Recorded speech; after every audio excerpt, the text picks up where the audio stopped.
우리는 오늘 사순절 둘째 주간을 보내고 있습니다.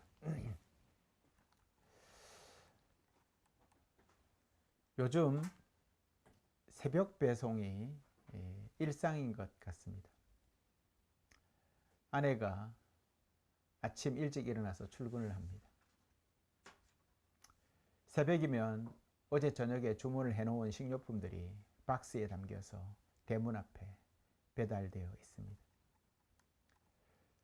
어제는 유난히 큰 박스가 3개나 쌓여 있었습니다.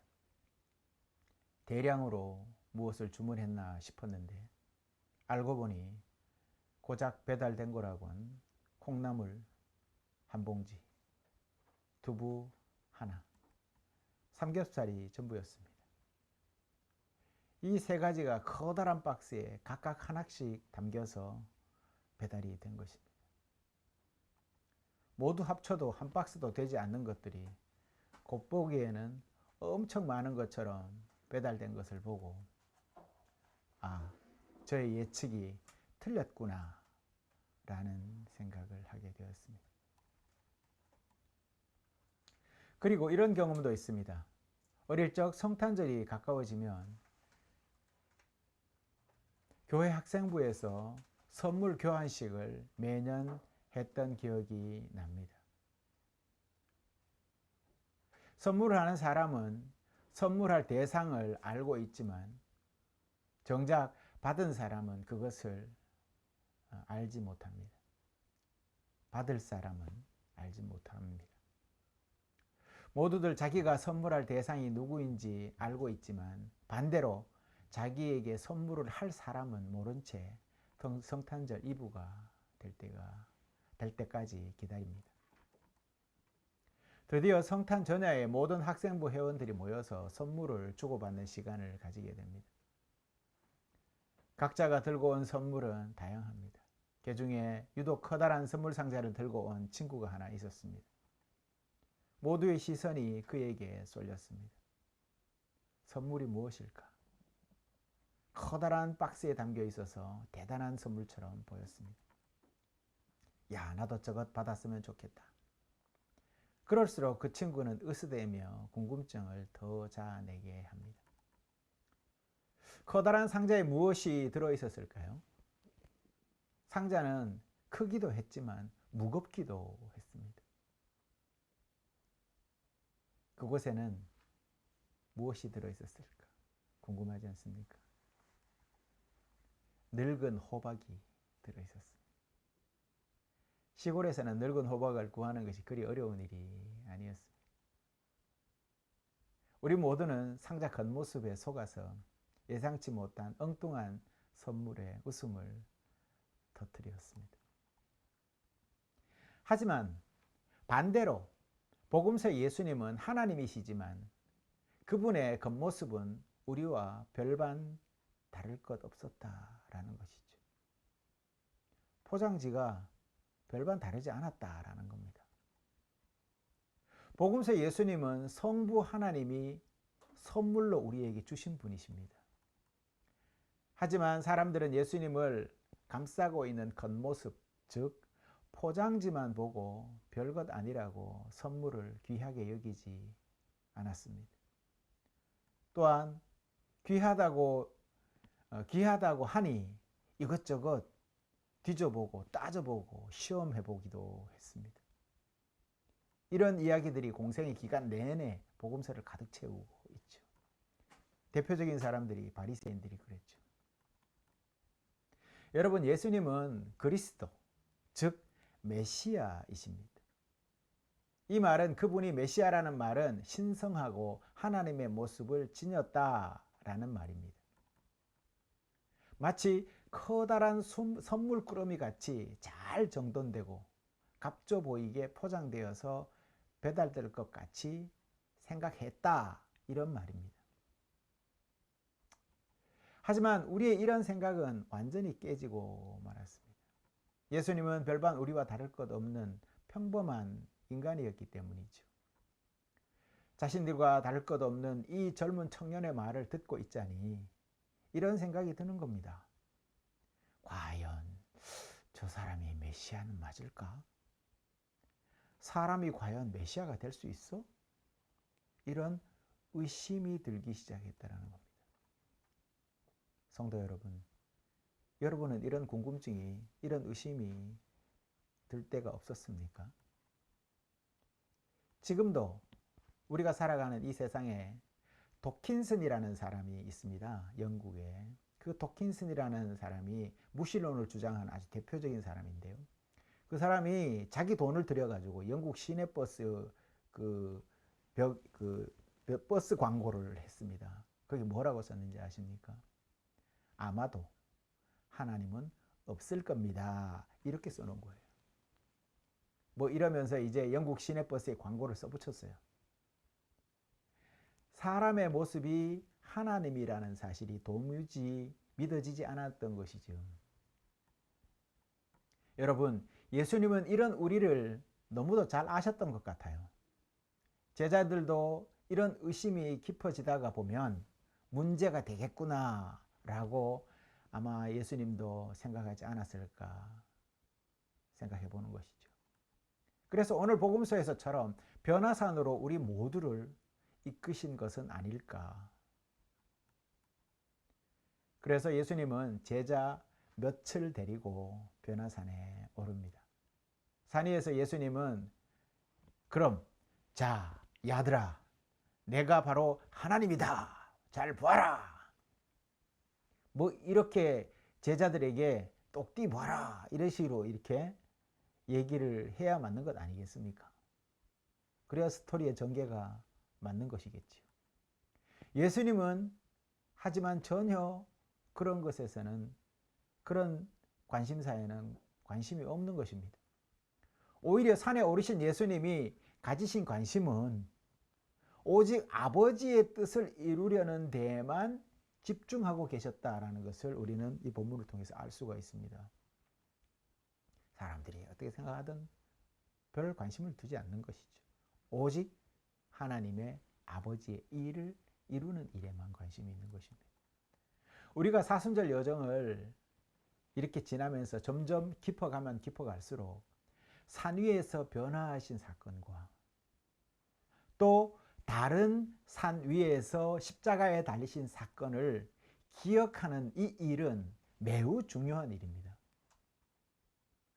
신앙인들에게 이 산 위에서의 사건은 성도들 각자의 영적 감각을 고취시키고 성장시키는 경험이 되기 때문입니다.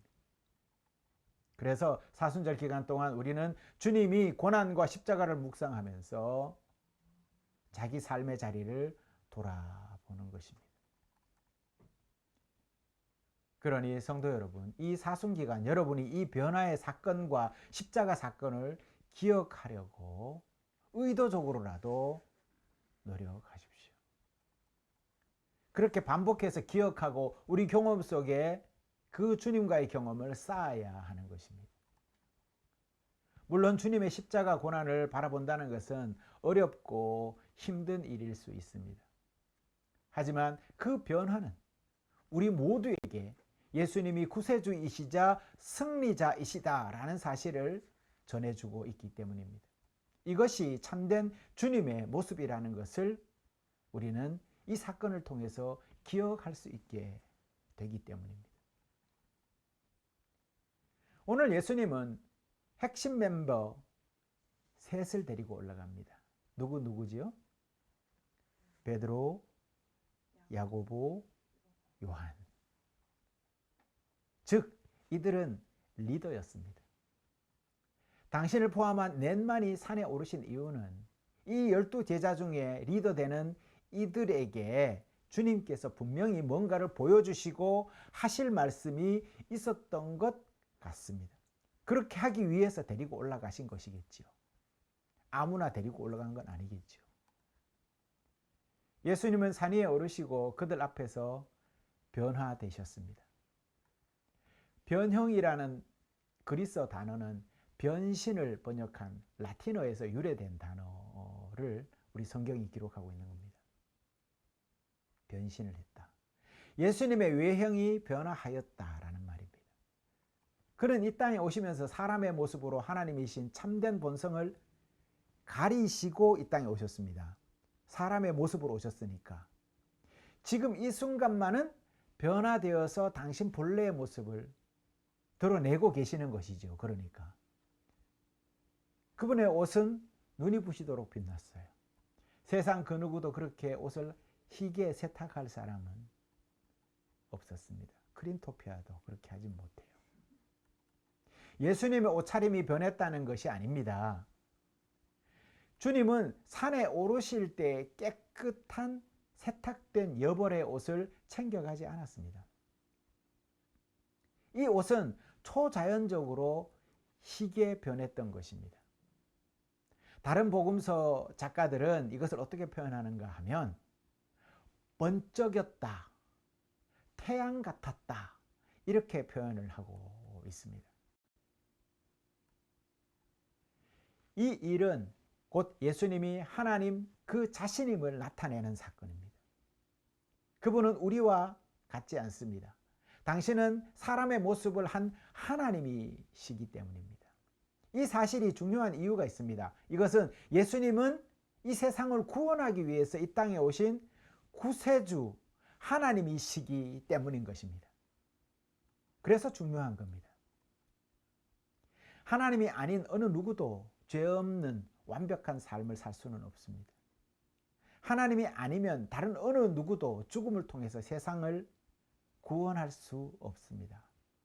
이처럼 예수님의 진정한 본성을 드러내는 순간은 제자들에게 위안이 되었을 것입니다. 아, 그래. 그분이 사람의 모습을 하신 하나님이셨구나 라는 것을 확신하는 시간이 되었을 겁니다. 성경에 보면 증인을 세울 때 몇 명을 세우는 것이 완벽한 증인이라고 합니까? 증언이라고 합니까? 셋입니다. 3명이 증언을 하면 그것은 진리다 이렇게 인정하는 겁니다. 오늘 예수님이 셋을 데리고 올라가셨습니다. 그들이 리더로서, 그 제자들의 리더로서 앞으로 주님이 하나님이심을 고백하고 증언하게 될 것입니다. 이런 예수님의 마음을 잠시 제 입술로 대신 전해줘 보면 이렇게 하시지 않았을까라는 생각이 듭니다. 자녀된 여러분, 여러분 눈에 보이지는 않겠지만 여러분이 생각하는 것처럼 저는 무능하지 않습니다. 저는 여러분 모두를 죄에서 구원하기 위해서 이 일을 지금 행하고 있는 것입니다. 라고 말씀하지 않으셨을까? 그러시면서 변화산으로 이끌지 않았을까? 이런 생각을 해봅니다. 이 영광의 순간이 이 정도로는 충분치 않다는 듯이 이제 또 다른 변화가 일어납니다. 정상에서 처음에는 4명만 있었는데, 예수님 포함 4명만 있었는데 갑자기 어디에서 둘이 더 나타납니다. 누구가 나타나요? 모세와 엘리야. 이 둘이 나타납니다. 이 둘은 구약시대의 두 선지자, 대표적인 선지자입니다. 예수님과 그들이 대화를 하는 모습이 나타납니다. 누가복음서는 그들이 예수님이 곧 다가올 예루살렘의 십자가 죽음을 서로 논의하면서 이야기하고 있었다라고 기록하고 있습니다. 성도 여러분, 오늘 예수님이 구세주가 필요한 사람들에게 어떤 초점을 두고 다가가고 계시는지 주목해서 볼 필요가 있습니다. 예수님이 사람들에게 계속 다가가고 당신의 발걸음이 변화산에서 이제 계속 예루살렘을 향해서 나아가시는데 그때 어떤 초점을 두고 계속 다가가시는지를 한번 보십시오. 오늘 주님은 구세주가 필요한 이들에게 용서라는 초점을 두고 계속 다가가고 있습니다. 심판의 초점이 아니라 용서라는 초점에 두고 계속 다가가고 있다.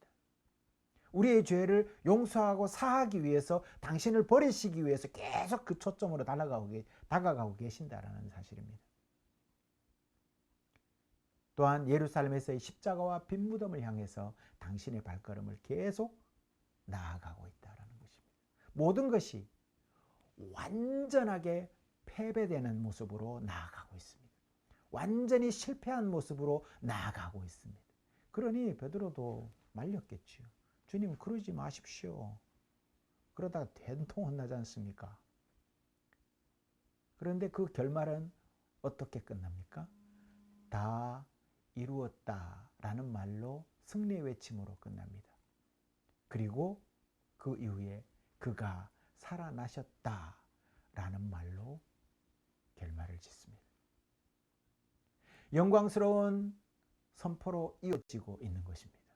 이 모든 것이 저와 여러분 그리고 온 세상 모든 이들의 구원을 위한 그분의 계획이었다라는 것이죠. 성도 여러분, 우리는 베드로가 초막을 짓자라는 말에 조금은 공감하기도 합니다. 지금 변화산에는 하나님의 영광이 가득하지요. 주님과 과거에 두 명의 존재하는 그러한 그 신앙 영웅들이 지금 함께 하고 있잖아요. 모세, 엘리야도 같이 하고 있잖아요. 그러니 얼마나 좋겠습니까? 여러분, 이런 곳이라면 저라도 오래도록 그곳에 머물고 싶을 겁니다.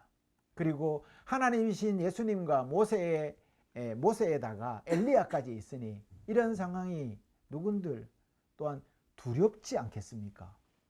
이런 상황에서 천막을 짓고 살자는 베드로의 이 제안은 이성적인 사고를 넘어선 겁에 질린 그러한 반응이었을 거라는 짐작을 할 수가 있습니다. 하나님 앞에서는 모두 이런 반응을 보일 수밖에 없습니다. 그분 앞에서는 우리 모두는 죄인이기 때문에 그렇습니다. 하지만 만약 우리를 사랑하시는 아버지 하나님 앞이라면 이야기가 달라지겠죠. 초막도 짓자고 할 수 있고 그리고 거기에서 오래도록 같이 삽시다 라고 얘기도 할 수 있다라는 것입니다. 만약에 왕의 자기 아들이 아버지인 왕 앞에서 투정도 부릴 수 있는 것이지요. 아빠, 나 이거 해줘, 저거 해줘 할 수 있는 겁니다. 다시 정리해보면 우리의 죄된 모습으로 하나님 앞에 선다는 것은 불가능하지만 그분이 우리의 구세주라는 사실을 믿는 것만으로도 그분과 함께 머무는 것은 가능할 뿐만 아니라 좋은 일이 된다는 것입니다. 만약 벌만 주고 꾸짖는 엄한 하나님이라면 한시라도 그분 앞에서 벗어나고 싶고 머물 수 없겠지요. 베드로가 이 산에서 시작되어 앞으로 자기 삶에 일어날 일들에 대해 조금이라도 알았다면 아마 더 간절한 마음으로 여기에서 내려가지 맙시다. 그냥 여기서 삽시다. 라고 영원히 머물자고 때를 썼을지도 모릅니다. 왜요? 이제 우리 유행가에도 그런 노래 있잖아요. 이제 가파른 길이 시작될 거야. 그러니 마음 단단히 먹어야 돼. 뭐 이런 가사도 있지 않습니까? 그런 것처럼 이제 앞으로 고난의 길이 막 여정이 열려지는 마당에 여기에 초막 짓고 그냥 내려가지 말고 삽시다라고 말하고 싶었을 것입니다. 하지만 그런 계획은 그들 가운데 없었습니다. 예수님도 이곳에서 평화롭게 시간을 보내는 것이 목적은 아니고 3명의 제자들 역시 마찬가지였습니다. 그들은 모두 해야 할 일이 있었습니다. 그들 모두는 앞으로 견뎌야 할 고난이 있었습니다. 그리고 그 고난은 세상 사람들을 위한 것이고 하나님의 용서를 절실히 필요로 하는 모든 사람들을 위한 것이었습니다. 성도 여러분, 우리는 살아가면서 행복하다라고 말하는 그렇게 생각하는 순간들이 모두에게 있을 것입니다. 이 시간만큼은 영원했으면 좋겠다. 그런 경험들을 해보았을 것입니다.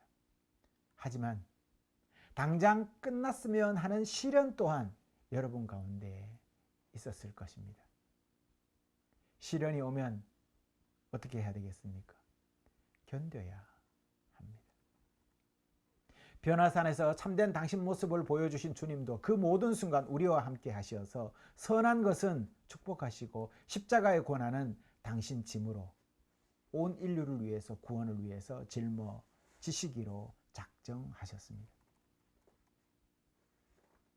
베드로는 예수님과 함께 산 정상에 머물기를 간절히 원했지만 예수님에게는 더 큰 계획이 있었습니다.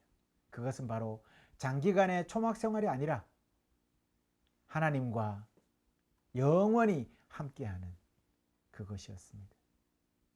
그것이 그분이 오신 목적이었기 때문에 그들은 그곳에 머물 수가 없었던 것입니다. 주님을 따랐던 것이죠. 그러나 그들이 변화사에서 내려오기 전에 구름이 그들을 감싸고 있었습니다. 아마도 이스라엘 백성을 광야로 인도했던 구름 기둥, 예수님 탄생 당시에 목자들을 둘러싸고 있었던 주님의 영광과 같은 그러한 구름이었을 것입니다. 이러한 장면은 하나님의 임재가 명백히 드러났다라는 그 증거입니다. 여기서 아버지께서는 예수님의 세례 때와 마찬가지로 다시 말씀하십니다. 그러나 이번에는 아버지께서 예수님이 아닌 누구에게 이 말씀을 줍니까? 제자들에게 친히 이 말씀을 준다는 사실이에요. 이는 내 사랑하는 내 아들이다. 그의 말을 들어라. 예수님은 제자들에게 다가올 일에 대해서 솔직하고 분명하게 말씀합니다. 배신받을 것이고 체포될 것이고 정죄받을 것이며 죽을 것이고 장사 지낼 것이고 심지어 부활까지 겪게 될 것이다 라고 말을 합니다. 베드로는 이미 예수님께 이런 일이 절대 일어나서는 안 된다라고 말씀드린 적이 있습니다. 예수님은 그를 뭐라고 했습니까? 사탄의 자식이라며 책망하십니다. 성도 여러분, 제자들을 향한 하늘의 음성은 분명합니다. 그 음성을 제가 대신 제 목소리로 여러분께 들려드려 보겠습니다. 너희는 들어라. 예수님은 자신이 지금 무엇을 해야 하는지 잘 아시는 분이시다. 그러니 그는 지금 옳은 일을 하고 있다. 내가 맡긴 사명에 그가 헌신적인 열정으로 보답하며 나를 사랑한다. 너희는 그의 말을 들어라. 라고 당부하시는 것처럼 들립니다. 지금 당장은 우리 모든 것이 이해가 되지 않을 것입니다. 이상하고 앞뒤가 맞지 않고 충격적으로 보일 수 있습니다. 메시아는 우리가 기대했던 구주가 아닌 것처럼 여겨지기도 할 겁니다. 하지만 예수님 앞에 놓인 것은 보이는 것과는 다릅니다. 예수님의 변화는 앞으로 예수님이 보여주실 더 큰 영광, 더 큰 승리를 가리킵니다. 이 승리는 베드로, 야고보, 요한 그리고 저와 여러분 모두에게 영원한 생명의 구원을 가져다 줄 것입니다. 예수님의 제자들에게 부활한 후에야 모든 조각이 퍼즐이 맞춰질 것이기 때문에 이 이야기를 절대로 하지 말라고 당부하십니다. 그 순간에는 제자들은 부활과 관련해서 예수님이 말씀하신 내용을 제대로 이해하지 못했어요. 하지만 시간이 지나면서 이해가 되어질 것입니다. 우리가 끊임없이 시련과 고난을 겪을 때 하나님께서 우리 삶에서 무엇을 하고 계시고 왜 그렇게 하시는지 돌아보고 성찰하려고 노력할 때에 오늘 이 복음서의 장면과 말씀을 마음에 되새겨 보시기 바랍니다. 여러분의 구주된 예수님은 우리를 위해 무엇을 해야 할지를 잘 알고 계시는 분이십니다. 그분은 여러분을 위해서 죄와 죽음을 이기시고 부활하셔서 여러분을 하늘 본향으로 이끄실 것입니다. 그날까지 죄와 죽음을 이기기 위해서 목숨까지도 내어놓으신 예수님 의지하면서 힘내어 살아가는 모든 성도님들이 다 되시기를 간절히 바랍니다. 주님 평화 기도하시겠습니다.